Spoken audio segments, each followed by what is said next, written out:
press forward. Now, one thing I mentioned is that we're going to go over some related philosophical principles that really are important for the inclusion of Whitehead's God, and this is one of them. Okay? And it can be sort of confusing, but I want to try to lay it out in statements that Whitehead has himself, which makes sense. Okay, one of these principles for Whitehead is the ontological principle.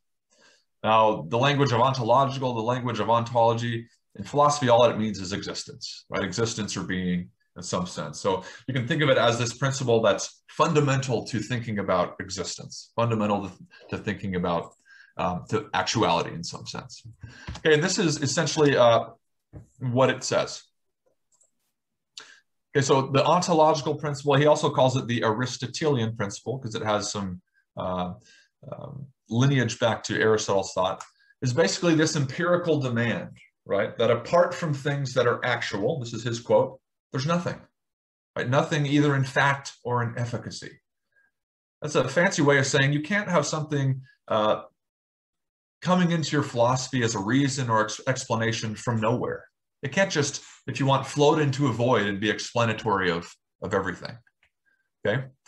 So a different way is that in quest for reasons or explanations, he's holding that it's a contradiction in terms to assume that some explanatory fact can float in the actual world out of non-entity, right? Out of nothing. So this empirical demand, the ontological principle, is saying that if reasons or explanations are going to have any place in your system, they have to be referable to something. They can't be referable to nothing, okay? Every explanatory fact refers to the decision, he says, and to the efficacy of an actual thing.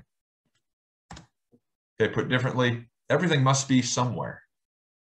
And somewhere means some actual entity. Right? A crude example would be, suppose you wake up in the morning and you go to get in your car and you find that your car is flipped over upside down.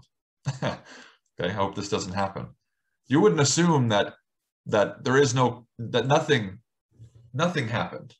Something happened. There's an efficacy, a causal efficacy in some way. And it'd be odd if you think, well, the car just did it itself or for no reason. You would trace that occurrence to some actual or agental type of activity in a certain way. It's sort of what Whitehead is getting at, that you can't have dimensions of your philosophy just floating around, disconnected. And because an actual entity, actuality is a part of Whitehead's fundamental vision of things, you have to trace explanations, reasons to something actual, okay? Now,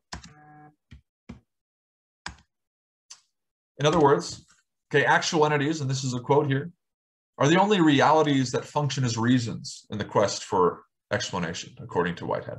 Okay, the reasons for things are always to be found, he says, in the composite nature of definite actual entities. So what's going to help bring this to light a little bit is recalling some of the problems, some of the questions we pose with respect to infinite possibility and value.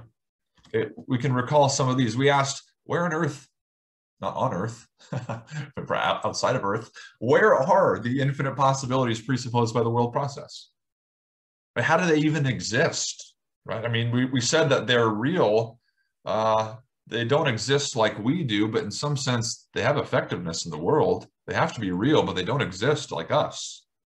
Okay, how are they relevant to each emerging occasion, given the fact that they're infinite? I mean, each occasion is presented with a select number of possibilities for its own becoming, it seems. We can't choose any and all possibilities. So how are possibilities limited, if you want? How are they relevant to the world process, given the fact that they're infinite?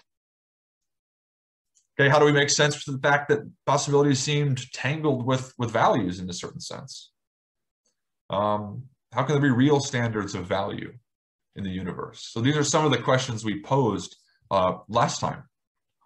Now we should ask, well, why even think that possibility has to be somewhere? Okay. And Whitehead recognizes that if he's going to uphold this ontological principle, it means that the general, and this is a quote, the general potentiality of the universe has to be somewhere. It can't just be floating in a void, right? Why? Because it retains its relevance to actual entities for which it's unrealized. In other words, it retains its relevance to each actual entity. Each entity is an actualization of possibilities.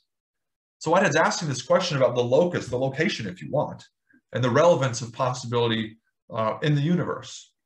And these are real metaphysical questions, right? We're in the metaphysics now. We're thinking about what is the status, the relevance, the location of possibility? How do possibilities even exist? Where are they? Okay.